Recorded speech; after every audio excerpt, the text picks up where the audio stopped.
Salut tout le monde, dans cette petite vidéo Brick Express où en quelques minutes nous allons faire le tour de ce masque de Batman qui sort dans quelques jours le 26 avril 2021. Ça coûtera 59,99 € et c'est le numéro de set 76 182. Et on est toujours dans un produit 18+, adressé plutôt pour les adultes collectionneurs qui veulent faire un petit peu de déco. On va voir tout ça tout de suite d'un petit peu plus près pour que vous puissiez vous faire votre avis rapidement si dès lundi vous devez cramer le PEL ou pas.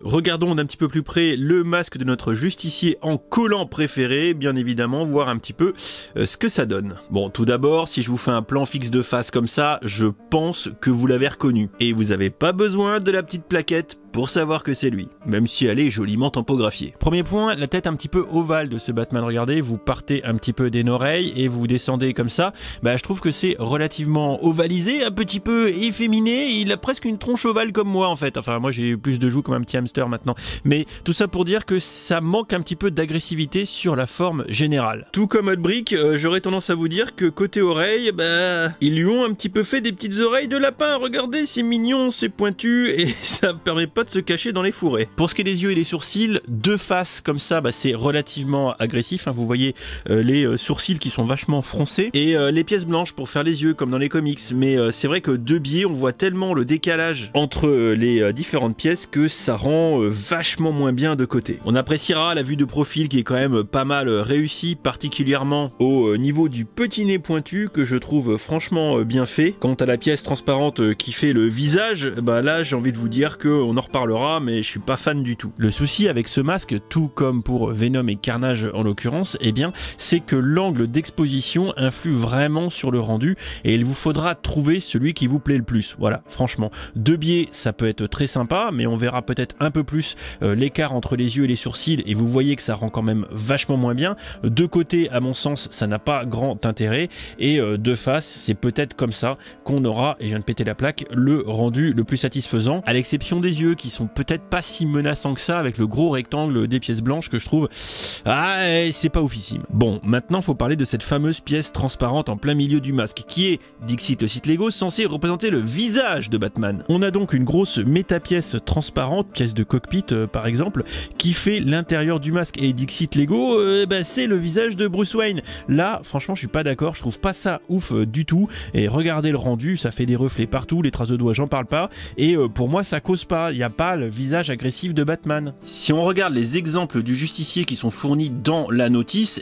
quelque part on voit le visage méga badass, la bouche fermée de notre Batman, ou sa tête très épurée avec les lignes très acérées au niveau de son regard comme vous pouvez le voir, ce qui finalement est pas si représentatif sur le modèle Lego. Franchement, il manque quelque chose. Je sais pas ce que vous en pensez, mais j'ai plus l'impression de voir un lapin qui s'est déguisé en Batman que Batman lui-même. Et cette partie transparente à l'intérieur, tout comme le pied du socle qui est transparent également, me fait plus penser à un support sur lequel on fait reposer le masque que le fait d'avoir Batman à l'intérieur. J'aimerais pencher pour une erreur de description sur le site Lego. Petite subtilité en comparant avec le socle de Venom, adieu les petites pièces d'angle qui sont ici ou ici, c'est tout remplacé sur celui de Batman. On n'a plus que de la petite pièce ici, petite tile triangulaire juste là et là de la tile, et en fait ça tient que dalle, dès que vous soulevez le socle, il se casse. Pour ce qui est de l'expérience de montage, écoutez, je rejoins ce que dit mon copain William, à savoir qu'on est ici en présence de la construction d'une brickheads avec un cadre à l'intérieur des fenêtres, voilà un frame sur lequel on vient plaquer les côtés les uns après les autres. L'expérience la plus intéressante étant effectivement le visage, la face avant, mais c'est pas non plus oufissime. On est assez loin de l'expérience 18+, décontractante, relaxante, qui nous fait oublier le monde extérieur comme nous le vend Billund. Voilà pour ce petit tour de notre masque du justicier en collant moulant. Pour rappel, côté rapport qualité-prix, le masque du Venom c'était 79 € du kilo, Iron Man le prédécesseur également, Carnage moins réussi et plus cher à 82 € du kilo, et vous le savez, Bruce Wayne est pété de thunes. Pour le masque de Batman on est à 85 € du kilo. D'ailleurs le compte de pièces est le plus faible des 4 masques que je viens de citer en tout, celui de Batman y compris. Voilà un rapport qualité-prix pas des plus plus glorieux pour un masque qui, je trouve, pêche en termes de design, surtout par ce choix très, comment dire, personnel du designer de virer le visage et de mettre une espèce de brisque transparente à la place.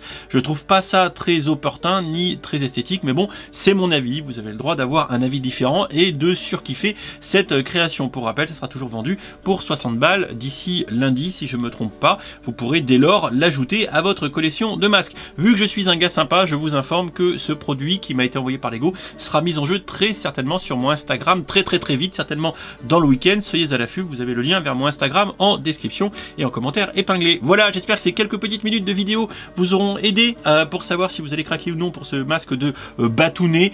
Pas un avis très favorable de ma part sur ce truc, mais c'est également un avis personnel et vous n'êtes pas du tout obligé d'adhérer à la critique que je formule et cramer votre PEL tout de suite. Voilà, des bisous, à très vite pour des prochaines vidéos et n'hésitez pas à donner vos avis en commentaire et vous allez également avoir l'article sur le blog culturebrick.com où je vais rajouter des photos. Et excusez-moi pour l'éclairage du noir comme ça, franchement c'est méga chaud pour arriver à avoir un rendu à peu près correct. Des bisous tout le monde et à très vite.